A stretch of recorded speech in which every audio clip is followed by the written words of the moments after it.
Well, if I didn't align myself with both of them, you'd never have a deal. You want me to say really terrible things about Putin and then say, "Hi, Vladimir, how are we doing on the deal?" That doesn't work that way. I'm not aligned with Putin. I'm not aligned with anybody. I'm aligned with the United States of America and for the good of the world. I'm aligned with the world, and I want to get this thing over with. You see the hatred he's got for Putin. It's very tough for me to make a deal with that kind of hate. He's got tremendous hatred, and I understand that, but I can tell you the other side isn't exactly in love with, him either. So it's not a question of alignment. I'm aligned with the world.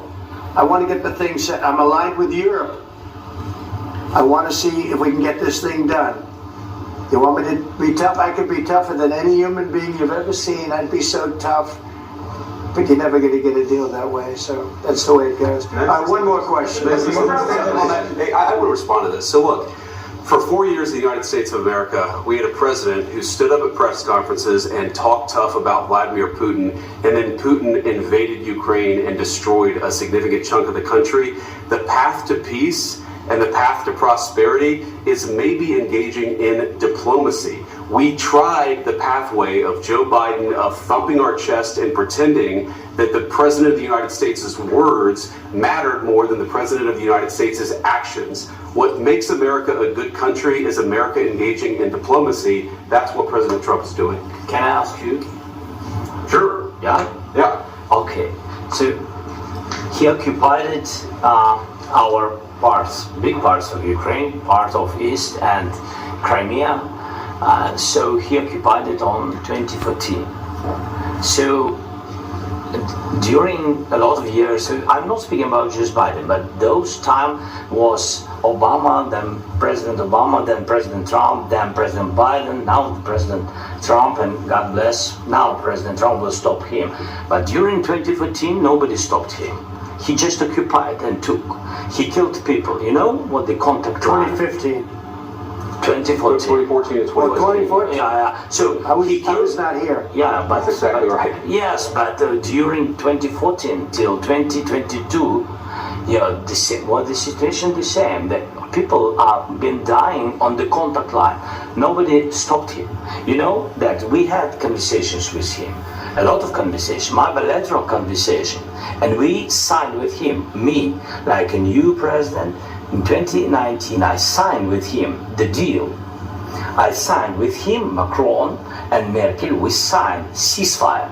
Ceasefire, all of them told me that he will never go. We signed him with gas contract. Yes, but after that, he broke this ceasefire. He killed our people and he didn't exchange prisoners. We signed the exchange of prisoners, but he didn't do it. What kind of diplomacy, JD, you are speaking about? What do you mean? I'm talking about the kind of diplomacy that's going to end the destruction of your country. Yes, but if you Mr. President, with respect, I think it's disrespectful for you to come into the Oval Office and try to litigate this in front of the American media. Right now, you guys are going around and forcing conscripts to the front lines because you have manpower problems. You should be thanking the President for trying to bring an end to this conflict. Have you ever been to Ukraine that you say what problems we have? I have been to. Come once. I've actually watched and seen the stories, and I know what happens is you bring them on a propaganda tour, Mr. President. Do you disagree that you've had problems with bringing people into your military? Yeah, and do you think that it's respectful to come to the Oval Office of the United States of America and attack the administration that is trying to prevent the destruction of your country? A lot of questions. Let's start from the beginning. Sure. First of all, during the war, everybody has problems, even you, but you have nice ocean and don't feel now, but you will feel it in the future. God bless. You don't know that. God bless. God bless. You will not have war. Don't tell us what we're going to feel. We're trying to solve a problem. Don't tell us what we're going to feel. I'm not telling you. Because you're in no position to dictate that. That's exactly what you're doing. You're in no position to dictate what we're going to feel. We're going to feel very good. Feel influence. We're going to feel very good and very strong. You will feel influence. You're right now not in a very good position. You've allowed yourself to be in a very bad position, and he happens to be right about it. From the very beginning of the war. You're not in a good position. You don't have the cards right now. With us, you start having Not playing cards. cards. Right now, you don't I'm very you're playing serious, cards. Mr. President. You're I'm playing very cards. serious. You're gambling I'm the with the president lives of of the world. millions of people. You think- You're gambling with World War III. What you're You're speaking about? gambling with What you're World speaking War about? III. And what you're doing is very disrespectful to the country, this country. I'm That's with back all to you. respect to you. Far more than a lot of people said I'm very they should respectful. have. Have you said thank you once? This A lot entire of meeting? times. No, in this Even entire meeting today. that you said thank Even you. today. You went to Pennsylvania and campaigned for the opposition in October. Offer some words of appreciation for the United States of America and the president who's trying to save your country. Please, you think that if you will speak very loudly about the war, you He's can... not speaking loudly. He's not speaking loudly. Your country's Can I- in big can I- trouble. can I Wait a answer? minute. No, Can you've I done a lot answer? of talking. Your country is in big trouble. I know. You're not I winning. know. You're not winning this. You have a damn We- good chance of we are coming out staying- okay because of Mr. us. President, we are staying in our country, staying strong from the very beginning of the war. We've been alone, and we are thankful. I said thanks You haven't in been this alone. cabinet, You and haven't not been only alone. in this We cabinet. gave you, I through this said thank stupid you. president, $350 billion. You voted We gave for you your military equipment, You and your voted men for are your brave, but they had to use our military. What about If West? you didn't have You our invited military me- equipment, You invited if me you to didn't speak. have our military equipment, this war would have been over in 2 weeks. In 3 days, I heard it from Putin. In 3 days, this is something Maybe new. less. In 2 weeks, of course he has. It's going to be a very hard thing to do business like this. I tell you. Just say thank you. I said a lot of times to American people. Accept that there are disagreements, and let's go litigate those disagreements rather than trying to fight it out in the American media when you're wrong. We know that you're But wrong. you see, I think it's good for the American people to see what's going on. I understand, sir. I think it's I very understand. important. That's why I kept this going so long. You have to be thankful.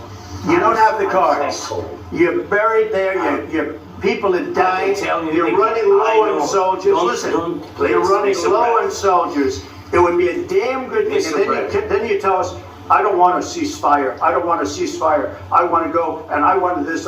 Look, if you could get a ceasefire right now, I tell you, you take it so the bullets stop flying and your men stop getting killed. Of course, we want to stop the war. But you're saying you don't want a ceasefire. But I said to you, I want a with ceasefire. guarantees. Because you get a ceasefire faster than an agreement. Ask our people about ceasefire, what they think. That wasn't Doesn't with matter me. for you what- That what wasn't is- with me.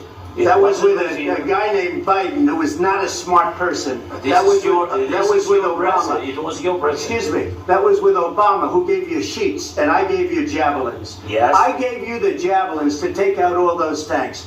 Obama gave you sheets. In fact, the statement is Obama gave sheets and Trump gave javelins. You got to be more thankful. Because let me tell you, you don't have the cards. With us, you have the cards. But without us, you don't have any cards. One more question to Mr. Vice President. I'm sorry. It's going to be a tough deal to make. Um, Because the attitudes have to change. what if Russia breaks ceasefire? What if Russia breaks peace talks? What do we do then? I understand that it's a heated conversation right now. What are you saying? What She's if asking, what if Russia breaks the ceasefire? Well, what if anything? What if a bomb drops on your head right now? Okay? What if they broke it? I don't know. They broke it with Biden because Biden, they didn't respect him. They didn't respect Obama. They respect me. Let me tell you, Putin went through a hell of a lot with me. He went through a phony witch hunt where they used him and Russia. Russia. You ever hear of that deal? That was a phony Hunter Biden, Joe Biden scam. Hillary Clinton, Shifty Adam Schiff. It was a Democrat scam. And he had to go through that. And he did go through it. We didn't end up in a war. And he went through it. He was accused of all that stuff. He had nothing to do with it. It came out of Hunter Biden's bathroom. It came out of Hunter Biden's bedroom. It was disgusting. And then they said, oh, the laptop from hell was made by Russia. The 51 agents. The whole thing was a scam. And he had to put up with that. He was being accused of all that stuff. All I can say is this. He might have broken deals with Obama and Bush, and he might have broken them with Biden. He did, maybe. Maybe he didn't. I don't know what happened. But he didn't break them with me. He wants to make a deal. I don't know if he can make a deal. The problem is, I've empowered you to be a tough guy. And I don't think you'd be a tough guy without the United States. And your people are very brave. But you're either going to make a deal or we're out. And if we're out, you'll fight it out. I don't think it's going to be pretty, but you'll fight it out. But you don't have the cards. But once we sign that deal, you're in a much better position. But you're not acting at all thankful. And that's not a nice thing. I'll be honest, that's not a nice thing. All right, I think we've seen enough. What do you think? What's this negotiation? This is going to be great television, I will say that. All right. We'll see what we can do about putting it together. Oh boy. Oh boy. We'll see. Oh boy. Friday, February 28, 2025. Oh boy. Oh boy. God have mercy upon us.